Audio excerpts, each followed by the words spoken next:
Trend with Asia Media Network, and today we'll be discussing a few tips of back to school with Marcy Goma. So Marcy has been teaching for over 20 years. Marcy, can you please introduce yourself?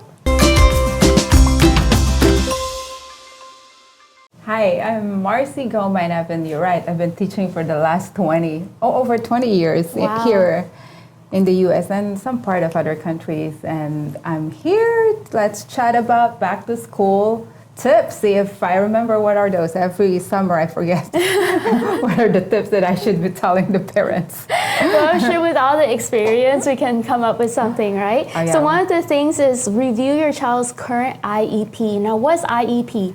All right, okay, so I think we're going to talk about, like, if you have a special needs child, you want to make sure that you know what it's in there, you know what's written, and you know what the needs, exactly what are the needs. And you can ask the teacher, if you can ask the principal who to talk to, like like your speech person, if your child needs speech and language services, OT, if they need occupational therapist services, and a lot more. Right. It's always good to meet the teacher. And then always connect with your teacher. Make sure you have a communication log. Open communication is always a good thing. Right.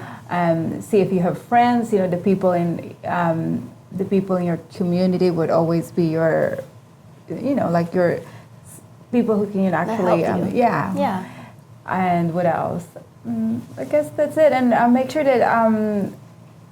Always review the IEP. IEP is an individualized educational plan. Okay. That is how they'll track the progress of your child. Okay. So these are all for children with special needs. Okay. I guess that's. Other than that, you always ask the teacher if you have questions. Right. So I'm guessing your specialty is special needs children, right? Yes, I do special ed. So what are some of the things that you've learned over the years of teaching that would help parents in preparing them for school, like all the preparation before submitting their children to the school or special needs program?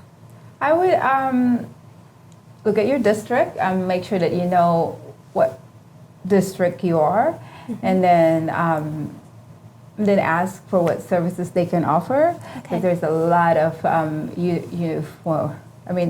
you're not even going to know that how much services your district can offer. And then always get in touch with the teacher. That's very important. Be friends with your child's teacher. When you're friends with your child's teacher, you're in good hands. I mean, even if you're not, but it's always a good thing to have that open communication with the teacher. Right. I mean, you can always email the teacher, because even during summer, we do work even during the summer. As much as I don't want to open my email, I do anyway. So if a parent emails, chances are the teacher will reach out. Yeah. And that's really good to know, because sometimes parents, they feel hesitant and like, oh, I don't want to disturb the teacher. But like she says, having an open communication between the teacher, your teacher, is really important, because not only can she assist your child when you're away during school, right? At least she knows in certain scenario what to do or how she can help your child. Yeah, especially in preparing, especially if it's first time being at school, it's always good to connect with your teacher. Yeah. And most of the time, the office people will always ask, hey, is it okay if they call you or email you? And I always say, personally, I'd always say yes. It's like, yes, sure, call me.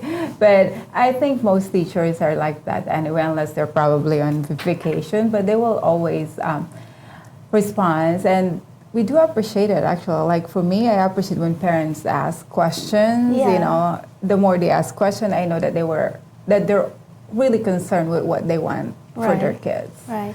Well, can you tell us what are some of the frequent questions that you typically get from parents that you can answer? How are they going to eat there? Because I think even me as an Asian mom, I always want, is my son or my daughter going to be hungry at school? But that's the first, of course, depending on what school you're at, typically most schools or most districts, they offer free lunches or reduced lunches and free breakfast. So they're never going to get hungry at school. what else they ask, like what to bring at school, like, I mean, I get it's always part of what to bring anyway. Always check the website. Check the website of your district or of your school.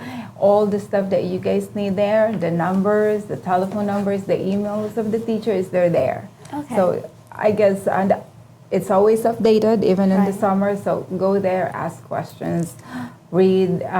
They're all translated in different languages, from Filipino to Spanish, French to whatever language. It's there. Oh, nice. So I mean, for- it is in our district. I think most districts, 'cause you can click. I know there's a drop down what language you want it. Oh, that's Yeah, really so convenient. yeah. So pretty much the resources are there in the district's website, and if it isn't, again, contact your teacher to see what she can give or what knowledge she can give to answering your questions. Now, avoid last-minute drilling. Can you mention? Let the teacher take care of that. The Right. way your child act at home will be different the way they're going to act at school. They don't know these people. Just assure your kids that you're going to be there when the school is done for that day. You're going to be there to pick them up. You're going to be there waiting for you, and you're going to miss them. That's it. Other than that, assure them that the school is one of the safest place your child can ever be. Yeah, so That's really comforting to yeah. know, right? And how can a parent ease their child into getting ready, into the routine? Well, talk about it. I mean, I always say, like, talk about it like just the day before, but a week before, if possible, maybe 2 weeks before. Make sure that they're ready. Make sure that you have the supplies that your child needs, Make sure that, again, checking the website, it's there, like with the supplies that they're going to be needing, it's there. So ask and look, and then if you don't see it, then just ask ask the teacher, call the office. I'm sure it's there. They're going to tell you what they need. And then talk about it. Talk about what crayons are for. Talk about what pencils are for.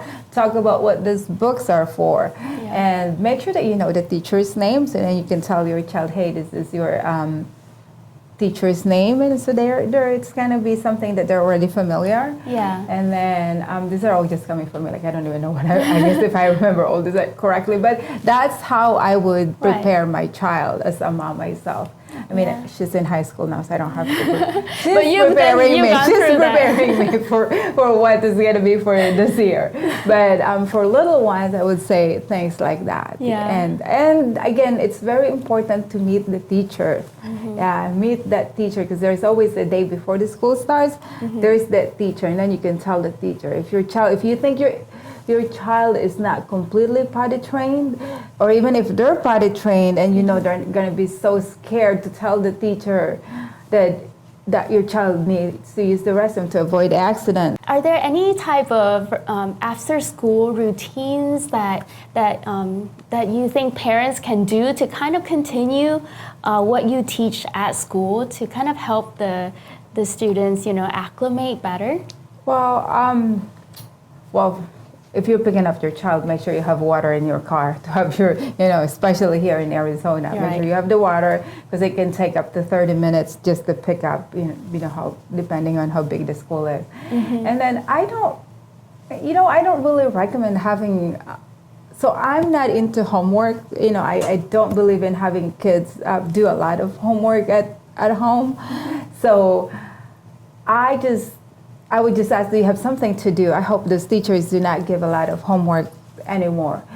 But if there is something, then you just prepare. Make sure that they sleep on time. Like have them the habit of sleeping early and getting up early. So they're well rested. Yeah. So, yeah. Will never. Most of the kids are not going to be comfortable on their first day. Most of them are not going to be happy. So just listen to them. And then, but do not ignore if you see the signs. If they tell you something, do not ignore it. And then, but don't go and call the teacher right away. Remember, in each class, there will be probably about 26 up to 30 kids in each class. They're all going to have but if it continues, then that's the time you have to take action. So don't worry so much. It's a new place for them, new thing. And it always only happens most of the time the first year of, a student or your child being at school. Other than that, I don't think you have to worry about your child anymore. That's really good to know. There are some great suggestions in there and back to school tips. Thank you so much, Marcy, for coming in. Are there anything else that you'd like to add that we haven't mentioned? Well, I also run a nonprofit organization. So this coming August 13th, we're gonna have a fashion show. Wow. It's the fashion show with a cause, and you can join us. You guys can join us. Our main purpose is actually to bring, to give back to our school district. We're going to be hopefully giving away school items, school supplies. So that's how the proceeds will go to make for the special ed department of Alhambra School District. So it's going to be on the 13th of August, and we'll have models and children with special needs joining us, walking on the runway. So come and join us. The tickets are going to be from $25 to $30. Okay. And again, if you buy a ticket, it can be, you can use it as a tax write-off. So if there are audiences that want to donate for this event, what can they donate? They can donate backpacks, they can donate any school supplies, and also you can come go check our website, www.abakafoundation.org. You can make donations, and all donations are tax write-off or tax deductible. Perfect. Okay. Thank you again, Marcy. Thank you. Thank you for having me here. Stay tuned for next time. Bye-bye.